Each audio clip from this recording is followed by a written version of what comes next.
Welcome to Master the BJCP. I'm Jeff Bragg. I'll be your host for this written exam overview class. So please sit back, take your time, go through this course and a short overview. It'll give you everything you need to know to get settled into figuring out how you're going to formulate your answers. First things first, you need to be qualified to sit for the BJCP written exam. You need to have scored either an 80 on the current beer judging exam or the tasting portion of the legacy beer exam. Click on the link to get more information about the prerequisites to sit for the exam. In order to host the written exam, the administrator must have a minimum of 6 people for an individually scheduled exam. Your other option is to sit for the quarterly scheduled exam. This exam is held at the same time around the country and is more flexible in that there's no minimum headcount required. Check out the schedule link in the presentation for the most current list of exam sites. You can then reach out to the exam administrator directly to sign up for the exam. You don't go through the BJCP for that. A tip here is that the exam administrator must be an active grader in order to host the exam. Being national or above isn't enough here. So click on the link to find the latest list of graders and find someone in your area that might be willing to host an exam for you. The exam consists of 20 true and false questions that review the BJCP ethics, level, and judging process, 2 questions related to beer style, 1 recipe and procedure question, 1 around beer characteristics, and then 1 out of the ingredients or brewing process area. Scoring is pretty straightforward for the exam. The 5 core questions are worth 20 points each. And then the 20 true and false questions aren't worth any points, but you will get 1 point detracted for each one that you miss. One of the keys to doing well on the exam is time management and getting the information you have in your head down onto paper. The exam is 90 minutes long, and for 6 sections, essentially that's 15 minutes each. There's 1 question, the recipe and procedure question, that I'd recommend you take 20 minutes on, as there's a lot of content that needs to be written out. That leaves you 15 minutes for the rest of them, with the exception of the true-false questions. You should be able to get through true-false in less than 10 minutes, but you need to know that information down cold. Here are a couple of keys to success to doing really well on the exam. Study by writing your answers out by hand. Practice writing for 90 minutes. Start this as a marathon. Write for a little while every day and work your way up to doing that 90 minutes.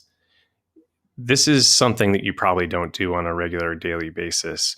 And so there are many people that will complain after the exam that their hands literally cramped up and they couldn't write anymore. So it's both physical and mental.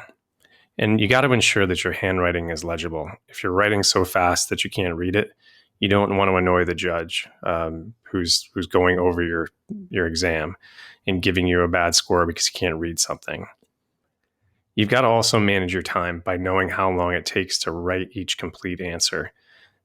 There's a key here where you've got to get the right information down in the amount of time that you have. And you've got to ensure that all parts of the question are answered. So while you're developing your answers, make sure that you can check off each section of the question so you don't miss anything. And the last thing is practice, practice, practice. You need to learn the BJCP style guidelines inside and out in order to do really well on the exam. All right, we're going to jump into the specific questions that are on the written exam. First one is the beer style question. So there'll be 2 of these where you'll have to describe, compare, and contrast 3 styles. And your answer needs to include the ingredients, characteristics, or background information. This could be history, fermentation, or serving methods. You'll also have to provide 1 classic example for each of those beers, and this is one that is listed in the 2015 BJCP style guideline. Additionally, you'll have to provide the parameters for these beers. These are typical values or ranges for the OG, IBU, ABV, and SRM. And then lastly, you'll have to describe the aroma, appearance, flavor, and mouthfeel for each style, again, according to the style guidelines. There are 92 active groupings currently in the BJCP study guide. A tip here is that there are 83 unique beers in that group, but Märzen appears 12 times, and it also is on the recipe question. So you can go through and figure out which ones are more likely to show up on the exam. In the full exam class that we've put together, we've done this for you. We've gone through and sorted that out. So you'll want to take that course after you're done getting through this. Now we'll jump into the recipe and procedure question, where you'll provide a complete all-grain recipe and procedure for brewing one of these 12 styles listed here that they choose. You'll need about 2 pages to get through all of this information and get a really complete score. In order to get full points on the recipe question, you'll need to hit all these 4 areas. First being the brief description of the style according to the BJCP style guidelines. The target parameters must include the batch size, the OG, FG, IBU, and SRM.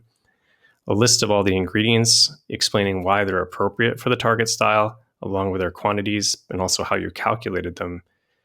We'll also need to provide the complete brewing process from the start of mashing through packaging, and along the way give style-based reasonings to support each aspect of that process.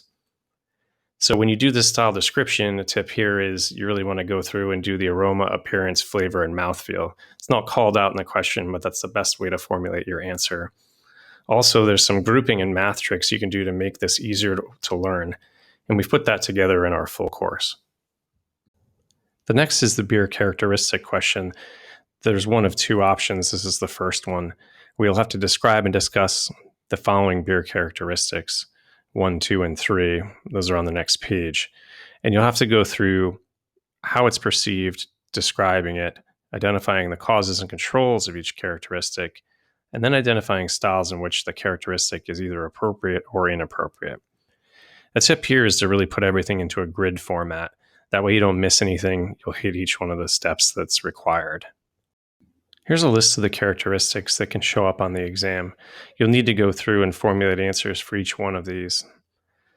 One tip is that, at least on one exam that I saw, low head retention was listed as good head retention. In this case, you had to flip your answer around a bit in order to get the right answer.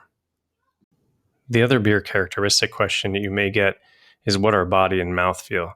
And you'll have to explain how the brewer controls body and mouthfeel in the beer, addressing these specific points. We'll have to define what body is, describe how it's perceived, discuss how the brewer controls body, and provide examples of styles in which it is desirable to have a light body or a full body. Then you'll have to list 3 aspects of mouthfeel, excluding body, describing how they are perceived, and discuss how the brewer can control these characteristics. Lastly, you'll have to provide styles in which each of these 3 mouthfeel characteristics is appropriate. And so this is a bit of the BJCP version of a trick question, in that body is part of mouthfeel. Next are the ingredient and brewing process questions. First one is discuss hops and their role in determining beer flavor and aroma, where you'll need to describe hop characteristics, their impacts on beer flavor and aroma, discuss how the hop characteristics are extracted, and also identify 5 distinct beer styles with which specific or historical varieties are associated. Again, here, the best way to do this is to grid out the last portion of this question, starting with some easy to remember hop varieties that you know well. Another question you might get in the ingredient and brewing process area is discussing the role of malt and yeast in determining beer characteristics. In this, you'll have to identify and describe different types of malts by their colors and the flavors that they provide. List 4 distinct beer styles with which specific malts are normally associated. And then you'll need to list 5 distinct yeast strain selection considerations and then describe their impact on the finished beer. Now, this is another easy one to grid out to make sure that you got everything checked off and we're not missing any parts of the question.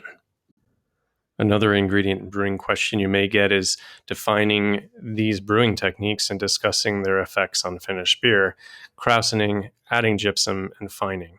Now, this is a pretty straightforward question, but you need to maximize the impact of your words to get top points in the time we have to get through the exam.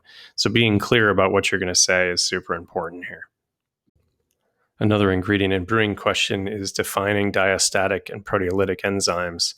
You'll need to discuss the roles in the brewing process and describe how they affect the characteristics of the finished beer. You'll need to define each enzyme, discuss their roles in the brewing process, and then discuss how they impact the characteristics of the finished beer. These last 2 questions that we'll review have pretty similar answers. So you want to look to minimize the study time and maximize the value of your answers through another grid memorization approach that we can kind of blend over these two last questions. And our last ingredient in brewing process question is discuss the mashing process. And your answer needs to go through what happens in the mashing process, including times and temperatures as appropriate, identifying and describing 3 unique mashing techniques, and then discussing the advantages and the disadvantages of each of those techniques. Again, grids is the way to go here. And we'll look for a couple of simple ways to keep all of those numbers in check around the times and temperatures. Same thing for the last question before this. And that's it for the BJCP overview of the written exam. Please sign up for the full written exam preparatory class where we'll go into an extraordinary amount of detail in order to give you all of the tips and tricks, all the learning, the quizzes, everything you need to be successful.